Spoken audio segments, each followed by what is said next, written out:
Tonight on Texas News Primetime. Today marks the start of early voting in the state of Texas. The SEC fines the University of Texas $250,000 after Saturday's football game against Georgia. Former One Direction band member Payne has died at 31. The CDC reports cases of whooping cough are the highest in a decade. And horror movies Smile 2 and Terrifier 3 made it to the top 3 spots in the box office last weekend. This is Texas News Primetime. News made for Longhorns.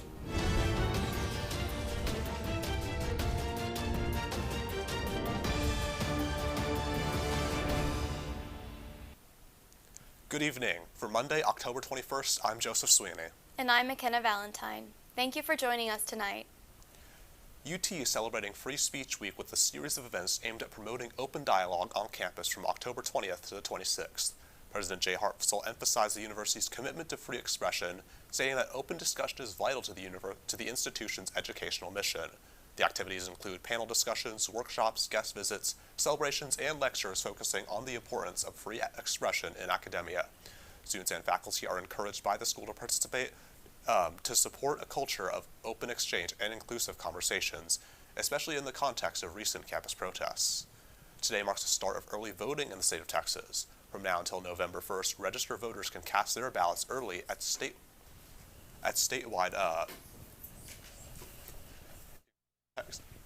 polling locations on campus include the Texas Student Union,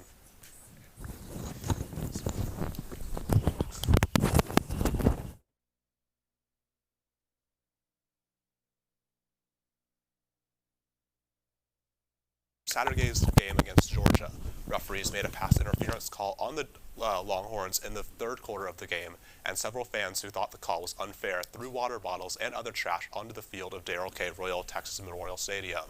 As a response, the SEC has ordered the University of Texas a $250,000 financial penalty, reevaluation of management procedures and alcohol availability, and UT must use any possible measures to identify individuals throwing any debris onto the field. Several figures included President Jay Hartzell, Athletic Director Chris Del Conte, and Matthew McConaughey have condemned this behavior. An investigation is underway after two airplanes' flight paths nearly collided while the two were trying to land at Austin Bergstrom International Airport Wednesday. The Federal Aviation Administration confirmed to KVUE that a smaller Cessna airplane entered the flight path in front of an American Airlines airliner, with the two being separated by only 400 feet, before the authorities were able to issue corrective measures. This follows a similar incident following a FedEx and Southwest Airlines flight that nearly collided last year, which led to the adoption of the Federal Aviation Administration Reauthorization Act, which would reportedly allocate a total of $105 billion to the FAA to prevent further safety concerns. Formula One's Grand Prix traveled to Austin this past weekend in what ended up being a busy sports weekend in the city. At the Circuit of the Americas racetrack, Ferrari's Charles Leclerc took first on Sunday, followed by teammates Carlos Sainz in second and Red Bull's Max Verstappen in third. The three-day event attracted multiple celebrities, including Chef Gordon Ramsay, podcast host Joe Rogan, and rapper Eminem, who performed at the circuit on Saturday night. Formula One's Worldwide Grand Prix returns to Austin next year from October 17th to 19th. 5 candidates vying to be Austin's next mayor had their first and only debate of the election cycle Thursday, hosted by KXAN. Incumbent Mayor Kirk Watson met challengers Jug Greco, Jeffrey Bowen, Carmen Yanez Polito, and former City Council member Kathy Tovo in the studio. TSTV News spoke to all 5 candidates after the debate, and a full breakdown of their backgrounds and responsibilities is available on tstv.news. The Texas Supreme Court halted the execution of death row inmate Robert Robertson just hours before he was scheduled to receive a lethal injection. Robertson was convicted in 2002 for the death of his 2-year-old daughter, Nikki, based on shaken baby syndrome, a diagnosis which is now widely disputed. A bipartisan group of lawmakers intervened, citing new evidence and Texas's 2013 junk science law. Robertson was set to testify before lawmakers today, but a legal battle over whether his appearance should be in person or virtual has caused delays. Talks are ongoing to find a solution for his testimony. During the Texas Senate debate last Tuesday, Colin Allred and Ted Cruz discussed topics including abortion, transgender athletes, border security, and more. A University of Houston poll shows Republican candidate Ted Cruz leading the race by 4 points. Cruz has spent 12 years as Texas senator. Texas Attorney General Ken Paxton has sued Dallas pediatrician Mai Lau for providing gender-affirming care to at least 21 underage patients. Paxton filed the suit under SB 14, a 2023 state law that bans doctors and other medical professionals from prescribing hormones to minors for the purpose of changing their biological sex or gender identity. He also accused Lau of falsifying medical reports by providing a patient with puberty blockers and billing their insurance company for an endocrine disorder instead of gender dysphoria. Lau risks losing her medical license and fines of $1 million in civil penalties and other fees if Paxton wins this lawsuit. Hundreds of frozen waffle products were recalled this week due to possible contamination by Listeria. These products are sold from brands including Walmart's Great Value and Target's Good & Gather. Waffles are not the only product being affected by Listeria this month. Since October 9th, the Food Service Inspection Service recalled over 300 deli items from brands such as H-E-B, Signature Select, Racetrack, and more. These products have a best-by date of June 19th to October 8th, 2025. A Minnesota substitute teacher has been accused of reenacting the death of George Floyd in the classroom last Monday.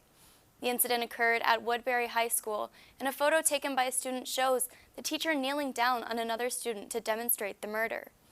It is said that the teacher, Stephen Williams, made racially insensitive comments and told students, quote, "Police brutality isn't real," end quote.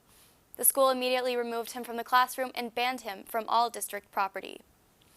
7-year-old Alana Sheffin, a student at Three Trails Elementary in Missouri, made headlines after she crashed her school bus into another on school grounds.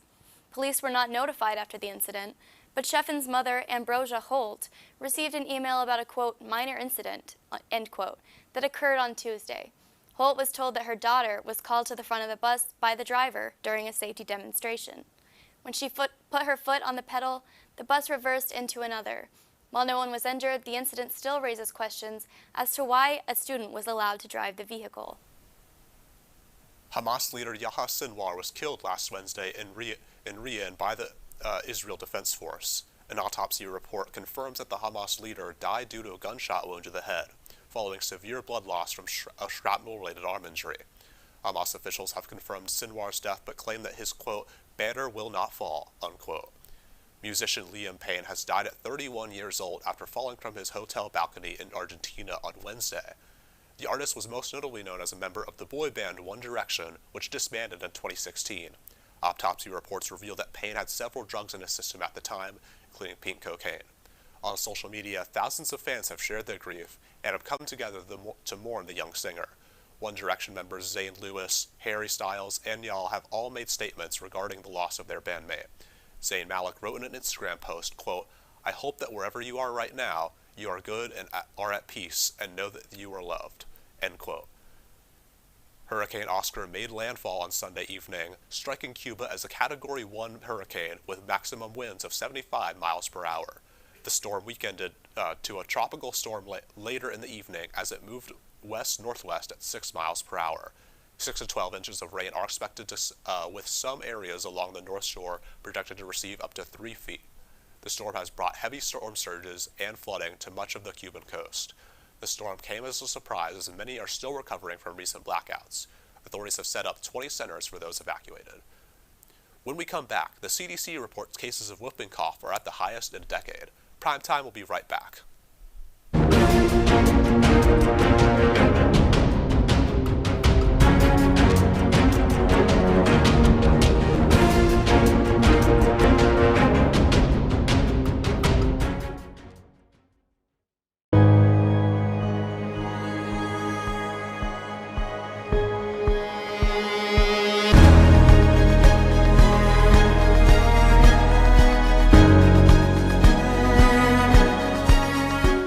Thirteen of the 48 club sports offered by the university now require students to submit proof of sex assigned at birth. I know deep down they would probably want to stay with the university. No way in hell anybody's going to tell my daughters what to do with their bodies. This state is one of the worst in child education. We can't take it anymore, seeing those scenes. Going to Hillel on Friday night, all my family members kept texting me not to go. There's a huge housing crisis in Austin. Do you have a plan in place to address this issue?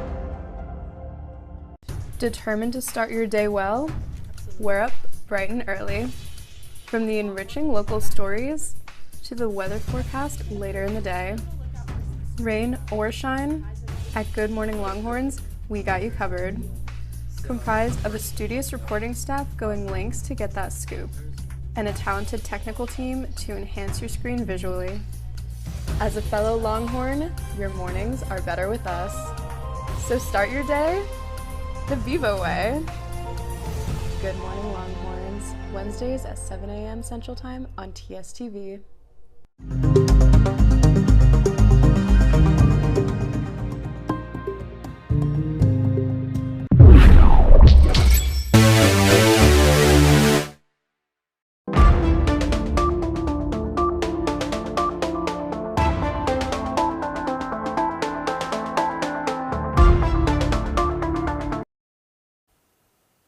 Welcome back to Primetime. Prada unveiled a design for a spacesuit for NASA's next flight to the moon. TSTV News' Emmy Williams has the latest. How are you doing today, Emmy? I'm doing well, thank you, McKenna. Prada and Axiom Space unveiled the design for a new flight suit, which will be aboard NASA's next flight to the moon. Prada acted as the fashion designer for the extravehicular mobility unit flight suit, while Axiom Space engineered the product. The spacesuit is intended to protect astronauts against extreme conditions while sustaining comfortability and functionality. The suit has been tested underwater and can endure low gravity levels, vital for the protection of astronauts. This new suit development is a monumental step for NASA's Exploration Extravehicular Mobility Unit, as well as Axiom Space and Prada, as the companies continue to develop new prototypes and will review the suit further in 2025. Boeing union machinists are set to vote on a new proposal Wednesday, which could end the more than month-long strike. The new proposal includes a 35% wage increase, larger signing bonus, and higher 401k contributions. The strike started on September after over 30,000 machinists voted against a tentative agreement to put forth by Boeing. The airplane manufacturing company has lost an estimated $1 billion a month since the strike started, according to ABC. The CDC has reported that cases of whooping cough are the highest in a decade. The spike is not unexpected, as cases peak every 3 to 5 years, but health officials warn that vaccine exemptions are at an all-time high. As a result, more older children, teens, and college students are coming down with the cough, which usually affects young children. The whooping cough can start out like a cold, but symptoms can worsen and lead to severe complications. It used to be known as the 100-day cough because the acute coughing can last that long. Health officials are urging people to get vaccinated against the illness as the arrival of flu season draws near. Thank you, Emmy, for bringing us up to date in the world of STEM and business. A new UT merch store opened this weekend on the Drag. Can you catch us up on the life and arts news? Thanks, Joseph. Barefoot Campus Outfitter, a merch shop headquartered in Texas, opened an Austin store on Saturday, with UT fans buzzing through the store before the big game against Georgia. The store was even handing out free beer to customers who were over 21 in honor of the grand opening. Located on Guadalupe Street, the store will sell Longhorn apparel for men and women, accessories, gifts, and more, so be sure to stop by for all things Texas. The national tour of Les Miserables, also known as Les Mis, will be coming to UT's campus in February. The highly acclaimed Broadway musical, set in 19th century France, tells an enthralling story of broken dreams and unrequited love, passion, sacrifice, and redemption, according to a press release. The tour comes to Bass Concert Hall on campus as an engagement through Texas Performing Arts Presents Broadway in Austin. Tickets just went on sale last Friday, starting at $35, and the show will run from February 4th through the 9th. UT Headliners and Campus Events Entertainment are hosting Emo Night this Thursday, October 24th. Join 4 bands and other Longhorns on the Union East patio from 6 to 9 p.m. for covers of songs from My Chemical Romance, Paramore, The Cure, and Mom Jeans. There will also be free food and beverages provided. The event is free to attend with your UT ID. When we come back, Texas volleyball remains undefeated in the SEC for Press Box on Primetime. We'll be right back.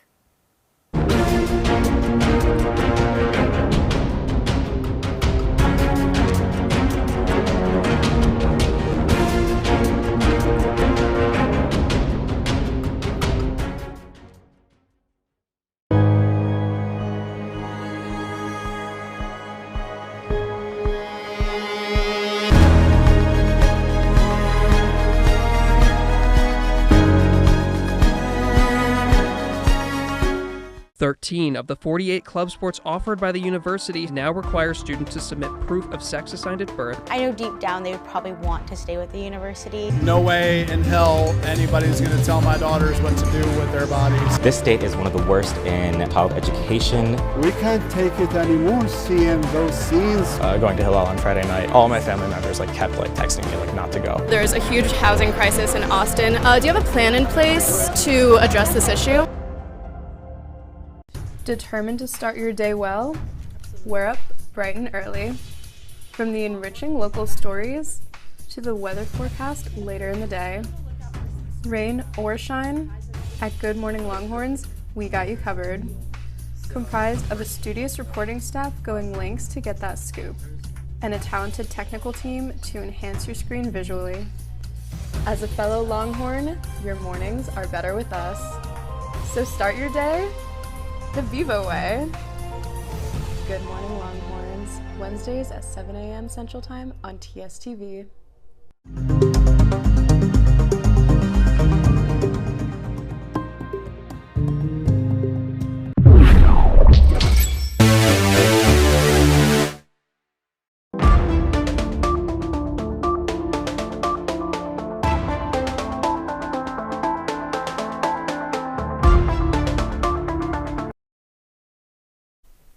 Welcome back to Primetime. Texas football drops to number 5 after their loss to Georgia. Campbell Choate has the latest for Press Box on Primetime. How are you doing today, Campbell? I'm doing pretty good, but I'm still not recovering from that loss, to say the least. Texas football is no longer undefeated after all College Game Day hosts picked Texas. The Longhorns lost 30-15 to the Georgia Bulldogs. Texas faces Vanderbilt this Saturday at 3:15 in a game that didn't raise a lot of red flags for the orange and white now does. What went down on Saturday? Yeah, Texas went into Saturday's game as the #1 team in the country and left it with a true welcoming to the SEC. To say that the Georgia defense took Texas by surprise might be playing it down a little bit. The Dogs moved fast and broke through the Texas O-line with ease.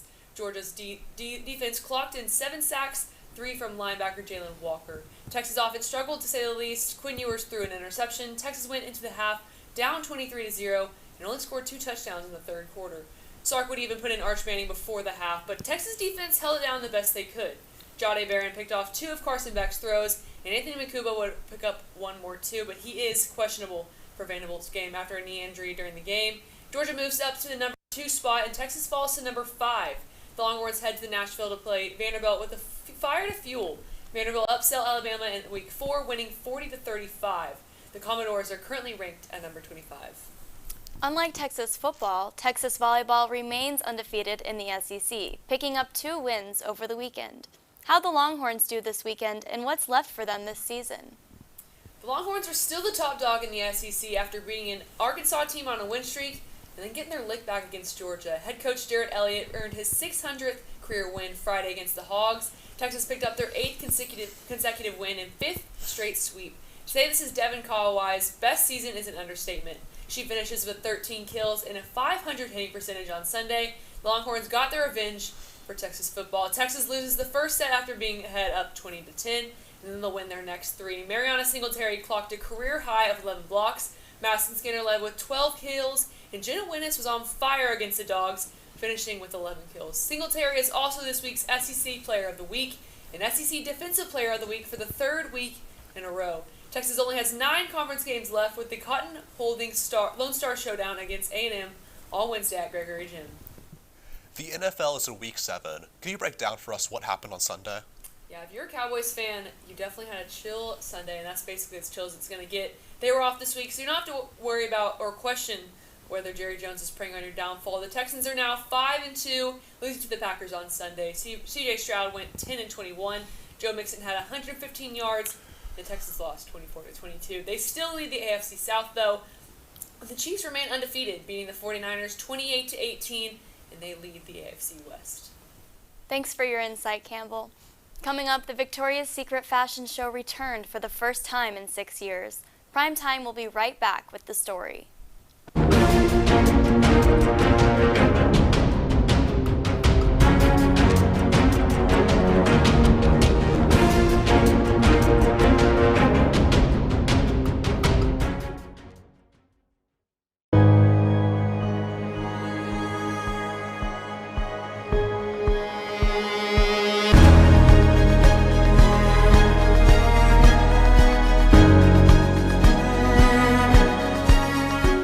13 of the 48 club sports offered by the university now require students to submit proof of sex assigned at birth. I know deep down they would probably want to stay with the university. No way in hell anybody's going to tell my daughters what to do with their bodies. This state is one of the worst in child education. We can't take it anymore seeing those scenes. Going to Hillel on Friday night, all my family members kept texting me not to go. There's a huge housing crisis in Austin. Do you have a plan in place to address this issue? Determined to start your day well? We're up bright and early. From the enriching local stories to the weather forecast later in the day. Rain or shine, at Good Morning Longhorns, we got you covered.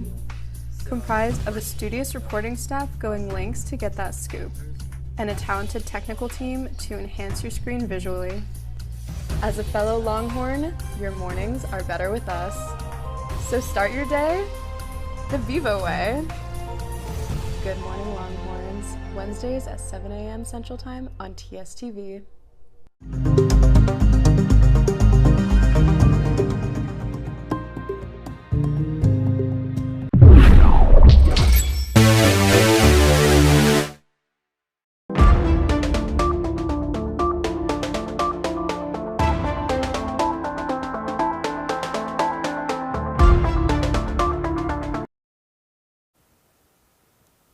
Welcome back. Horror movies Smile 2 and Terrifier 3 made it to the top 3 spots in the box office last weekend. Audrey Wong joins us now to spill the tea. How are you doing today, Audrey? I'm great, thanks McKenna. New horror movies have been hitting the theaters and apparently the box office as well. Smile 2 and Terrifier 3 made it to the top 3 spots in the box office last weekend, with Smile 2 coming in first.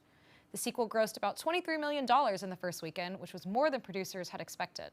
There was even some promotion for the movie right here in Austin, where TikTok videos showed employees at the Line Hotel standing in front of the hotel windows with a big creepy smile on their face.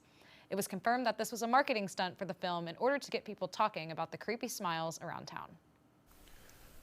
Audrey, are you planning on seeing any of these movies? Definitely. I've heard a lot about them, and with Halloween right around the corner, I'm definitely in the spirit. Last Thursday, the Victoria's Secret fashion show returned for the first time in 6 years.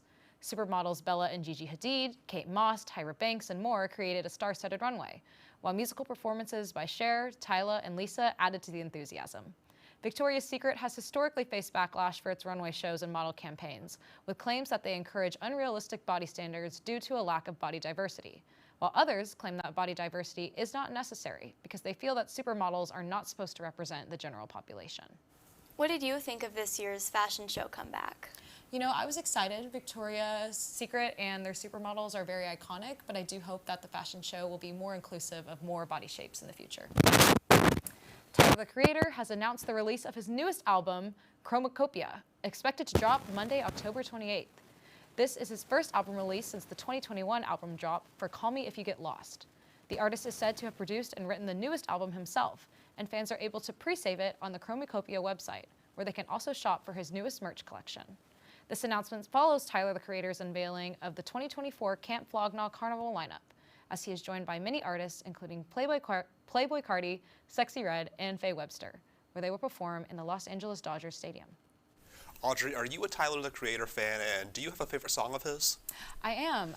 My favorite song probably has to be See You Again. Kind of an old one, 2017, but a classic. Love to hear it. Well, that's your Monday briefing. I'm Joseph Sweeney. And I'm McKenna Valentine. From all of us at TSTV News, thank you for watching. Now go out and change your world.